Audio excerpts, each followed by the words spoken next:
Hello, this is Kim with Standing on Solid Ground. I am your host of this motivational and inspirational podcast. And today I have an interesting question. I asked this question this morning and I've been searching the scriptures because I'm only going to go by scriptures. I'm not going to go by my own personal thoughts. I'm not going to go by my own personal feelings. I want to really know the answer to the question, why did God flood the earth? Now, I know that back in the day of Noah, he could not find many righteous men and women, that it was perversion. Even in the day of Lot, it was perversion, where God had to see about destruction. Now, when I look or when I put in why did God flood the earth, an answer came, what was the flooding mean in the Bible? Genesis described the flood as a decreation of the world. The earth sinks back into the chaotic waters that God cleared away on page 1 of the Bible, which is Genesis chapter 1. Now, I often ask this question, was there life before God flooded the earth and it was found voided and dark and probably just a scary, eerie feeling? Was there life before there? Now, when I look at the word decreation, I look at it as it was created before, but then God came back, or not came back, he always existed, but he came to revisit the earth again to see what he could do. Now, we all know that the stories of prehistoric times were, they had the cavemen, they had the dinosaurs, they had, the many different tales and fables that were put out of prehistoric times. And, I do remember in reading in different books of the Bible, or at least one book of the Bible, where dragons were mentioned. But I often ask myself, are these considered demon? When he said dragons, is this referred to as the devil? In Revelations 12:3, and there appeared another wonder in heaven, and behold, a great red dragon, having 7 heads and 10 horns, and 7 crowns upon his head. So dragons have been mentioned in the Bible. And if we look at prehistoric, we're thinking about dinosaurs and different things of that nature. But was there life before Adam? That is my question. Now, when God don't want you to know anything, he's not going to allow you to find any information. Whatever is in the Bible, that is what he is wanting us to do. And I believe that this is where many false prophets, they take on another horse of a different color, because instead of representing of Christ, they represent so many other things that they take the mind of mankind off of Christ and on themselves and their beliefs. And this is where many times many different individuals get lost in their salvation. Now, if I look at, let's just say Isaiah 27:1, in that day the Lord with his sword and great and strong sword shall punish Leviathan, the piercing serpent, even Leviathan, that crooked serpent and he shall slay the dragon that is in the sea. So when, again, I do associate a dragon being the devil. Revelations 12:9. And the great dragon was cast out, and that old serpent called the devil and Satan, that deceiveth the whole world. He was cast out into the earth, and his angels were cast out with him. So, again, I believe that no matter what, the dragon is always going to be the devil. No matter how we look at it or how we try to fix it up and make it seem like, it's almost like if I listen to a lot of speakers, they make the Bible to be a fairy tale story. They don't really believe in the Bible. And that's what I'm having that feeling of, is that they really don't believe in the Bible. They believe that the Bible is a fairy tale, a fiction, or a fable of some sort, that there's no truth in it, because if, they're probably saying to themselves, well, if God was going to punish sin, and if God was going to remove sin, I'm doing what I want to do, and I haven't been caught yet. I haven't been challenged yet, or confronted by God. So apparently, me having an extra woman on my side, or me sleeping with this person or that person, or doing a little weed on the side, or taking a little drink over here, if God hadn't said anything now, but before now, he's not going to say anything. But the problem is, I will take a look at myself and examine myself before I say all that. If you notice anything about God, if you know anything about God, he's not too quick to punish Satan's kids. Think about that. If you're saved and sanctified and filled with the Holy Spirit, and at one point in time in your life, you were walking the straight and narrow and you got off sides, trust me, God will get you. He'll pull you to the side real quick. He will stop you.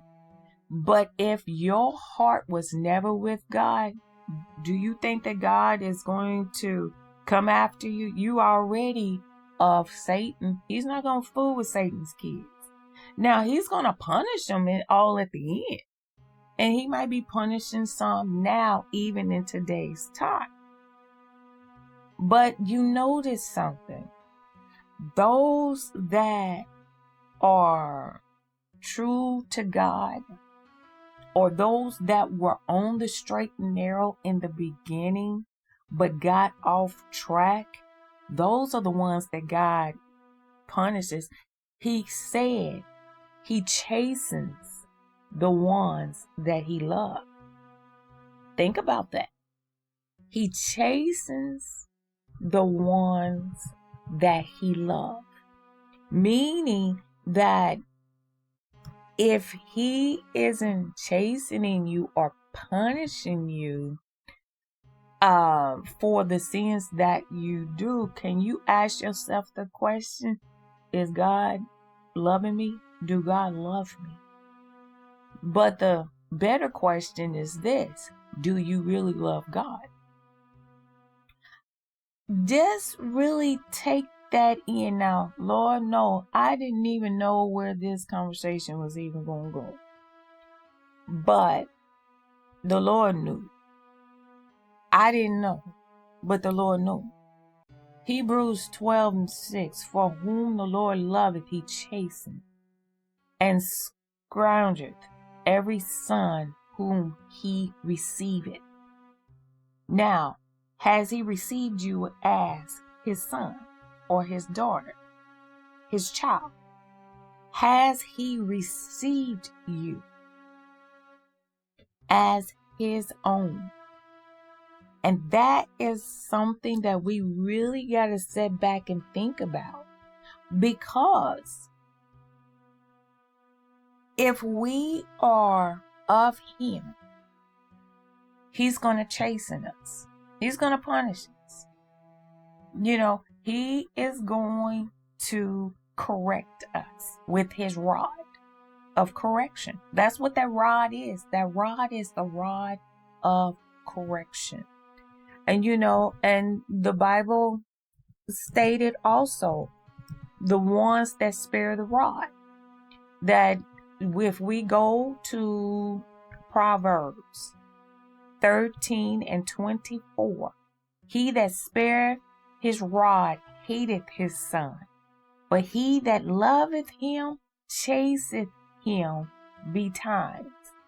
And every time that they're in discord, every time that they are doing something that is against God's will, and you have accepted him as your personal Lord and Savior, that you trust in him, that you believe in him, that you followed him, he's going to chasten you.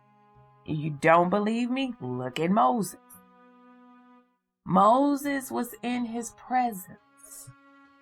Moses was in the mount with him on holy ground before this fiery bush, and he worshiped God.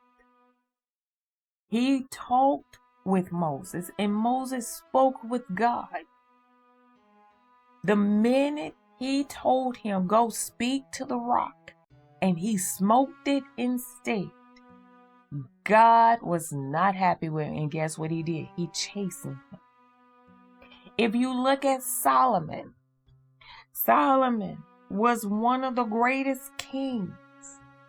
God just overflowed him and bestowed him with wisdom, with all the treasures of his heart. Now, he asked for wisdom, but God just overwhelmed him. When his cup was full running over, and he needed some more cups. God blessed him so much. But when he started worshiping idol gods, guess what? He had to punish. He dethroned him. Just like God will bring you up, he will bring you down. He'll punish you. He chastens the one he loves. And he kept a promise to David in regards to his offspring. That doesn't mean that he won't chasten if they get out of line. He was out of line, and Solomon got punished. David himself was punished. God found grievance in his heart. He said, hey, I would have given you anything that you want. Why would you go after your man of honor, put him on the front line to be killed, to take his wife? He chastened him. So, my question is to you that feel like, God hasn't done anything to me yet. And you talking about that he's going to punish my sins. Are you his? Do you belong to him? See, the reasons of the flood was to kill off sin, punish, wipe it clean, and start all over again. But the problem that was also there was one of the children of Noah who violated his father. One of the children, violated his father, and his father told him, I know what you did. But when he told him, I know what you did, know that you will be cursed for what you did to me. You know that sin was not dead. See, God knew the heart of Shadrach, Meshach, and Abednego. He knew the heart of Noah's three sons, Shem, Ham, and Japheth. He knew their hearts. And when Noah pointed out to his son and acknowledged that, you know what? I know what you did. I know what you did. And a curse came upon that child. When you know that you've done something that you're not supposed to do, God is going to call you out. And in this case, Noah called out Ham, his son. And, if we go to Genesis 9 and 24, starting at verse 7. Genesis 9, starting at 21. And he drank of the wine and was drunken. And he was uncovered within his tent.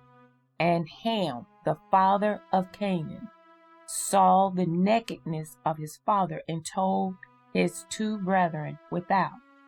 And Shem and Japheth took a garment and laid it upon both his shoulders, and went backward and covered the nakedness of their father. And their faces were backward, and they saw not their father's nakedness. And Noah awoke from his wine and knew what his younger son had done unto him. And he said, Cursed be Canaan, a servant of servants shall be unto his brethren. And he said, Blessed be the Lord of God of Shem, and Canaan shall be his servant. And God shall enlarge Japheth, and he shall dwell in the tents of Shem, and Canaan shall be his servant. So, Ham was cursed. He was cursed. And we need to understand that when we walk with God, and when we are of God, and when we are following his letter to the T, meaning that we accepted him, we believe in him, we're going out here ministering about him, and then we go do our evil deeds, guess what? God is going to expose you because he chastens the one he loves. The flood was the point in time of wiping out the nation. God knew what was in Ham's heart. He already knew. Evil did not go away with that flood. If it did, we would not be in the predicament of perversion and idolatry and maliceness and vindictiveness. We would not be in the state that we are in today's time had sin died.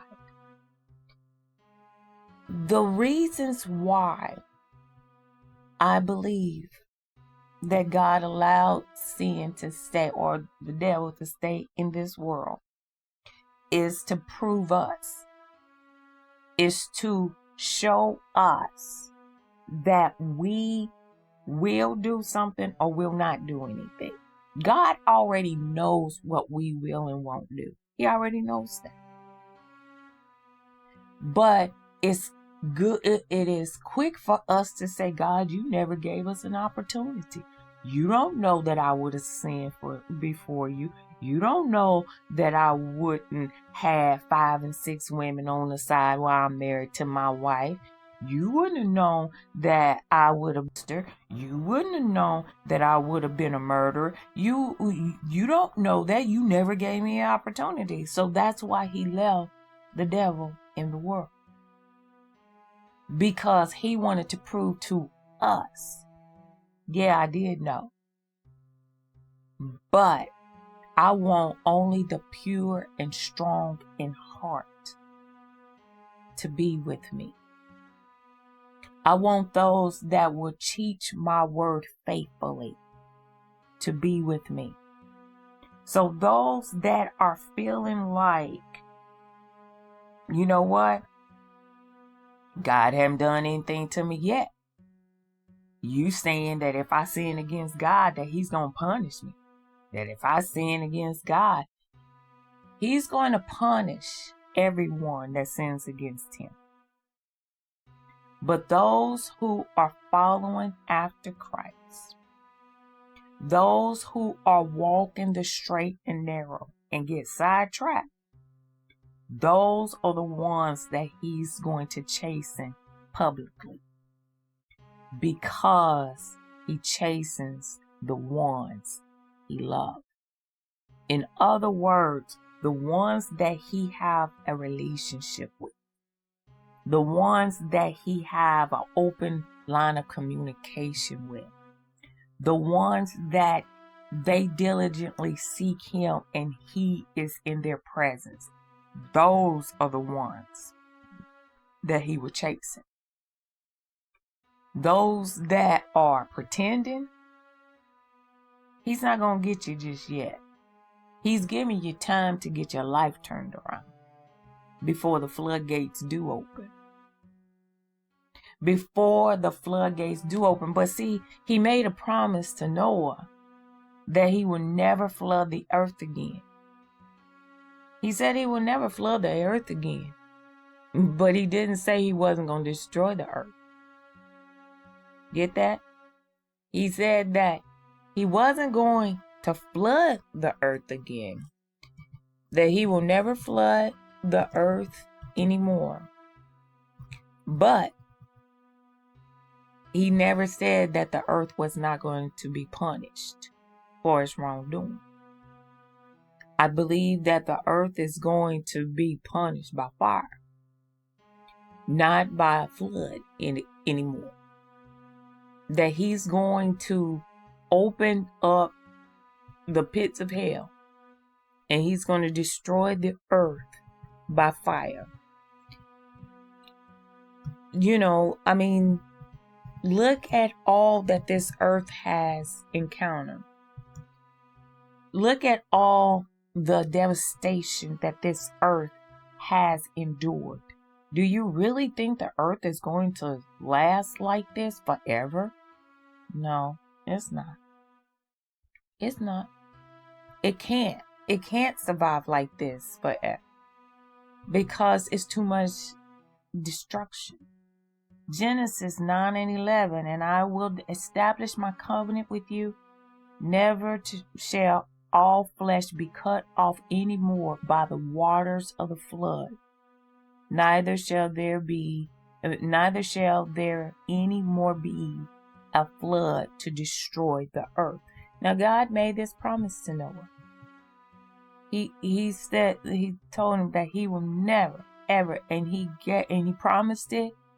I do set my bow in the cloud, and it shall be for a token of the covenant between me and the earth. And it shall come to pass, when I bring a cloud over the earth, the bow shall be seen in the cloud. And we do. Every time it rains, that some point in time we do see a rainbow in the cloud. This is what that rainbow is signifying. Every time that rainbow is seen, it is seen as a token, a promise, a covenant that was made between God and the earth. That's what it was made for. But if we go to 2 Peter 3:10, but the day of the Lord shall come as a thief in the night, and in the which the heavens shall pass away a great noise, and the elements shall melt with fervent heat. The earth also and the works that are therein shall be burned up. So God is not going to flood anymore, but He's going to burn it up. He's going to burn it up. And so it's not going to be a thing where the earth is not going to be punished.